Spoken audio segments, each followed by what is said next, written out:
In just 10 minutes, uncover the brutal truth behind Biden's decline, media gaslighting, and the shocking secrets his own staff hid.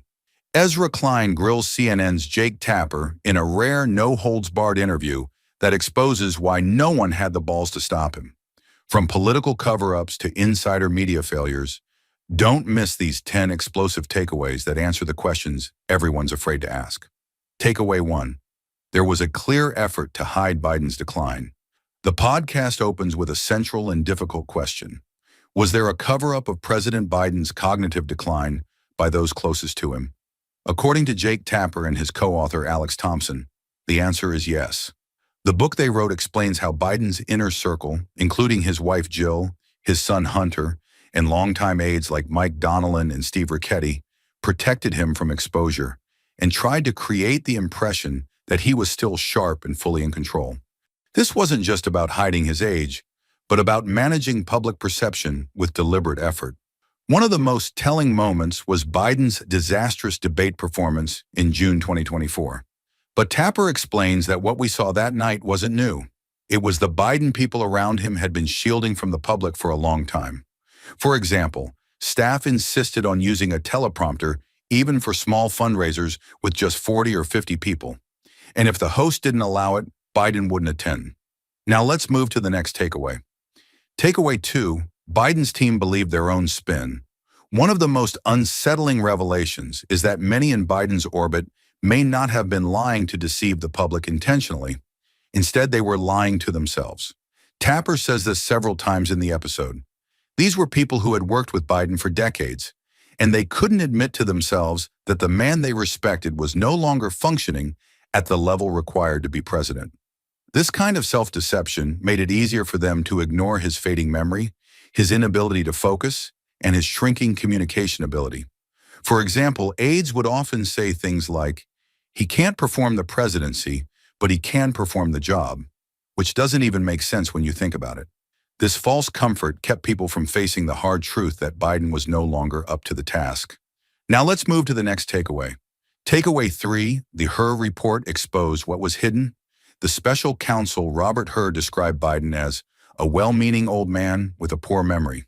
That may have sounded gentle at first, but the full transcript of the interviews tells a darker story. According to Tapper, the investigators were stunned by Biden's state. He meandered, forgot basic dates, and mixed up key events like when his son Beau died. The White House responded aggressively, not by denying the facts, but by attacking the tone. This itself was a red flag. If the defense against the report is only about tone and not substance, something is wrong. For example, Biden gave a press conference the night the report was released, where he angrily denied forgetting his son's death. Yet the transcript clearly shows that he brought it up himself and did in fact confuse the timeline. That moment was a turning point for many people watching. Now let's move to the next takeaway. Takeaway 4. Media access helped hide the decline. The press also played a role in helping this story stay hidden, even if unintentionally. Reporters like Ezra Klein describe constantly asking aides, "How is Biden doing?" and getting the same canned answer every time. Because these were respected contacts, journalists hesitated to challenge them. Tapper notes that there was a whole system of protecting Biden from tough interviews and appearances. For instance, Biden skipped the Super Bowl interview 2 years in a row, even when it wasn't hosted by Fox News. One year, staff feared the Hur report would drop and didn't want Biden on record. The lack of transparency made it hard for reporters to push the story forward.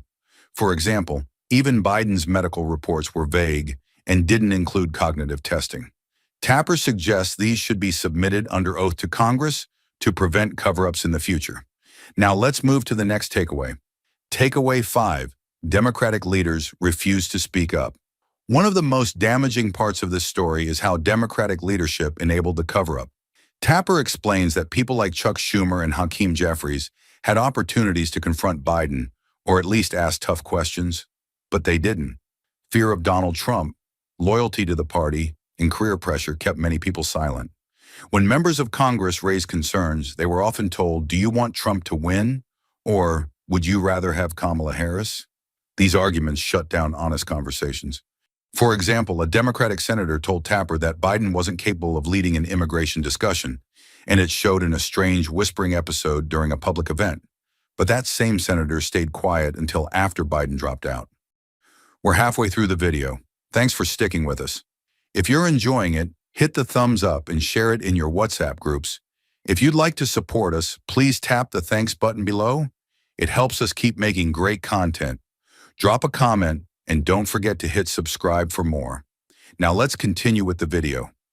Takeaway 6. The party ignored warning signs for years. This wasn't a sudden issue.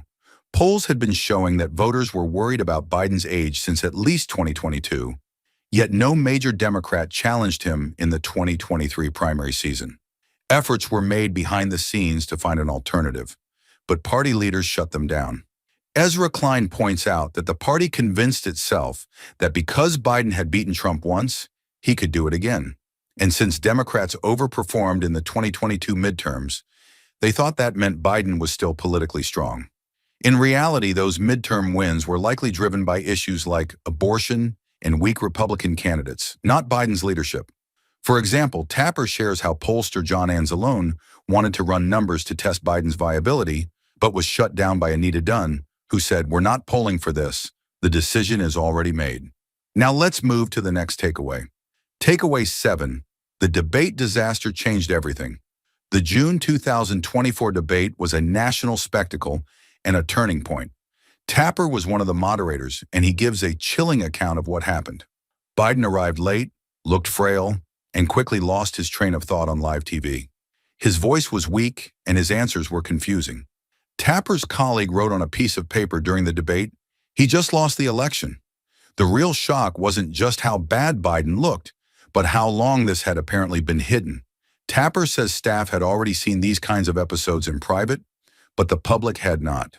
For example, Biden arrived only 30 minutes before the debate, skipping rehearsals, and appeared completely unprepared.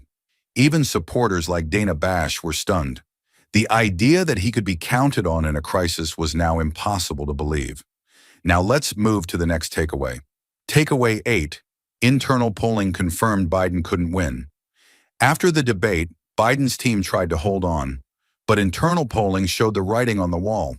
A Zoom meeting was held with top pollsters who told Biden's inner circle that the real reason he was trailing Trump was because Americans believed he was too old to do the job, and nothing he did could change that perception. The damage was done. Even if they staged more interviews or town halls, they couldn't erase what voters had seen.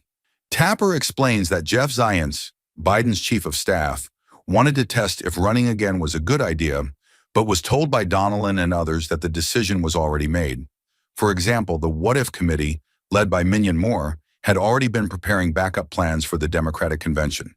They even designed the convention space to avoid tying it visually to Delaware, just in case Biden dropped out. Now let's move to the next takeaway. Takeaway 9. Political loyalty replaced honest leadership. A major lesson from this entire situation is how loyalty to a person replaced responsibility to the country. Tapper and Klein both expressed frustration that so many in the Democratic Party acted like the goal was to protect Biden instead of serving the American people. Some even said things like, "Biden had our back, now we have to have his," which completely misses the point of public service. The presidency is not about personal favors. It is about who can lead the country effectively. For example, Jamie Harrison, the chair of the Democratic National Committee, defended Biden throughout this period, even though Biden once forgot his name. After Biden stepped down, Harrison still said it was a mistake, proving how deep the blind loyalty ran. Now let's move to the last takeaway. Takeaway 10. Journalism failed to cut through the noise. In the final part of the podcast, both Tapper and Klein reflect on the role of the media. While many journalists were trying to tell the truth, the system made it hard. Access journalism and fear of losing sources made people pull their punches. And even when stories were published, like the ones by the Wall Street Journal or Time magazine, Democratic insiders discredited them. Tapper explains that even Robert Hur had trouble finding work after releasing his report because people were told not to hire him. For example, when Klein published a piece saying Biden should step down, Democratic pundits attacked him in public while privately admitting he was right. This kind of gaslighting created an environment where telling the truth was considered betrayal, and that more than any one moment is what allowed this story to stay hidden for so long. Thank you for watching. If you'd like to support this channel, hit the thanks button below. It really helps us keep going. If you enjoyed this summary, please leave a like and share it in your WhatsApp groups. To join discussion about this video, drop a comment below. And for more videos like this, hit the subscribe button below.